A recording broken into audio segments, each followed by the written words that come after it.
ये बात तब की है जब लंका युद्ध समाप्त हो गया था और श्री राम सुखपूर्वक अयोध्या पर राज्य कर रहे थे। महर्षि दुर्वासा महर्षि अत्रि और माता अनुसुया के पुत्र थे जो भगवान शिव के अंश से जन्मे थे। ये बहुत क्रोधी थे और श्राप तो जैसे इनकी जिह्वा की नोक पर रखा रहता था। इन्होंने एक बार श्री राम की परीक्षा लेने की ठानी। उन्हें पता था कि श्री राम भगवान विष्णु के अवतार हैं, किंतु फिर भी वे श्री राम की परीक्षा लेने अपने 60,000 शिष्यों के साथ अयोध्या पहुंचे।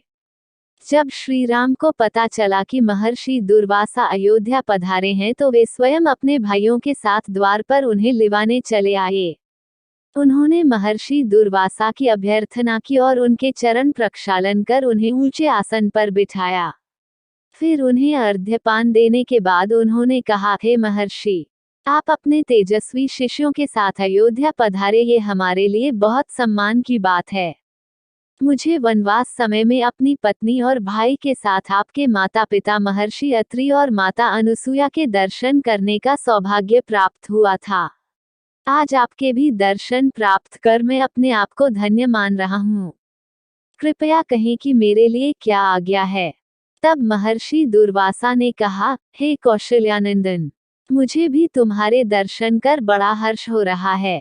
मैं पिछले 100 वर्षों से उपवास पर था और आज ही मेरा उपवास पूर्ण हुआ है। इसी कारण भोजन करने की इच्छा से मैं अपने शिष्यों सहित तुम्हारे द्वार पर आया हूँ। तब श्री राम ने प्रसन्नता से कहा, हे भगवन, मेरे लिए इससे प्रसन्नता की और क्या बात होगी कि आपको भोजन कराने के सौभाग्य मुझे प्राप्त होगा। तब महर्षि दुर्वासा ने आगे कहा, हे राम, किंतु मेरा संकल्प है कि तुम मुझे ऐसा भोजन कराओ जो जल, धेनु या अग्नि की सहायता से ना पका हो। इसके अतिरिक्त भोजन करने से पूर्व मेरी शिव पूजा के लिए तुम मुझे ऐसे अद्भुत पुष्प मंगवा दो जैसे आज तक किसी ने ना देखे हों। इस सब के लिए मैं तुम्हें केवल 1 प्रहर का समय देता हूँ।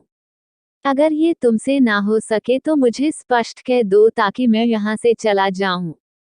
तब महर्षि की इस बात को सुनकर श्री राम ने मुस्कुराते हुए नम्रता से कहा, भगवान, मुझे आपकी यह सब आज्ञा स्वीकार है। ये सुनकर महर्षि दुर्वासा प्रसन्न होकर बोले, ठीक है, मैं अपने शिष्यों के साथ सरयू में स्नान करके आता हूँ। तब तक हमारे लिए सभी सामग्रियों की व्यवस्था कर दो। ये कहकर महर्षि दुर्वासा अपने शिष्यों के साथ स्नान करने को चले गए। उनके जाने के बाद देवी सीता, लक्ष्मण, भरत और शत्रुघ्न आश्चर्य से उनकी ओर देखने लगे कि किस प्रकार श्री राम केवल 1 प्रहर ऐसी दुर्लभ चीजों को प्राप्त कर पाएंगे। तब श्री राम ने लक्ष्मण से एक पत्र लिखने को कहा और फिर उसे अपने बाण पर बांधकर स्वर्गलोक की ओर छोड़ दिया। वह बाण वायु वेग से उड़कर अमरावती में इंद्र की सुधर्मा नामक सभा में जाकर उनके सामने गिर पड़ा। उस बाण को देखते ही देवराज इंद्र पहचान गए कि ये श्री राम का बाण है। उन्होंने तुरंत उस पर बंधे पत्र को खोलकर पढ़ा तो उसमें लिखा था, हे देवराज, आप सुखी रहें। मैं सदैव आपका स्मरण करता हूँ, किंतु आज आपकी एक सहायता के लिए आपको पत्र लिख रहा हूँ। अयोध्या में इस समय महर्षि दुर्वासा अपने 60,000 शिष्यों के साथ उपस्थित हैं और वो ऐसा भोजन चाहते हैं जो गौ, जल अथवा अग्नि के द्वारा सिद्ध न किया हो। साथ ही उन्होंने शिव पूजन के लिए ऐसे पुष्प मांगे हैं जिन्हें कि अब तक मनुष्यों ने न देखा हो। अतः आप अतिशीघ्र कल्प वृक्ष और पारिजात, जो क्षीर सागर से निकले हैं, मेरे पास भेज दें। इसके लिए रावण के संहारक मेरे बाणों की प्रतीक्षा मत कीजिएगा। वो पत्र मिलते ही इंद्रदेव उठे और कल्पवृक्ष तथा पारिजात को साथ ले देवताओं सहित विमान में बैठकर अयोध्या में आ पहुंचे। वहां श्री राम ने इंद्र का स्वागत किया। उधर सरयू तट पर महर्षि दुर्वासा ने अपने एक शिष्य से कहा कि वे भवन जाकर देख आएं कि वहां का क्या हाल है। जब वो शिष्य राजभवन पहुंचा तो इंद्रादि देवताओं से घिरे श्री राम को देखा। उसने वापस आकर महर्षि को सारा हाल सुनाया। ये सुनकर महर्षि आश्चर्य करते हुए श्री राम के पास पहुंचे। उन्हें आया देखकर श्री राम ने देवताओं सहित उठकर उन्हें प्रणाम किया और फिर उन्होंने महर्षि को किसी के द्वारा ना देखे गए पारिजात के पुष्प शिव पूजा के लिए अर्पण किए। महर्षि दुर्वासा ने प्रसन्नतापूर्वक उन अद्भुत पुष्पों द्वारा श्रीराम और देवताओं सहित भगवान महाकाल की पूजा की।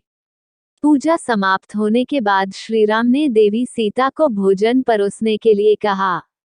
तब सीता ने कल्प वृक्ष के नीचे असंख्य पात्रों को रखवाकर प्रार्थना की, हे कपिल वृक्ष, आप सभी मनोकामनाओं को पूर्ण करने वाले हैं, कृपया महर्षि दुर्वासा और उनके सभी शिष्यों को संतुष्ट करें। देवी सीता के ऐसा कहते ही वो सारे पात्र कल्प वृक्ष द्वारा ऐसे व्यंजनों से भर गए जो अग्नि, दूध अथवा जल से नहीं बने थे। ये देखकर महर्षि दुर्वासा ने श्रीराम की भूरी भूरी प्रशंसा की और आकंठ भोजन कर वहां से प्रस्थान किया।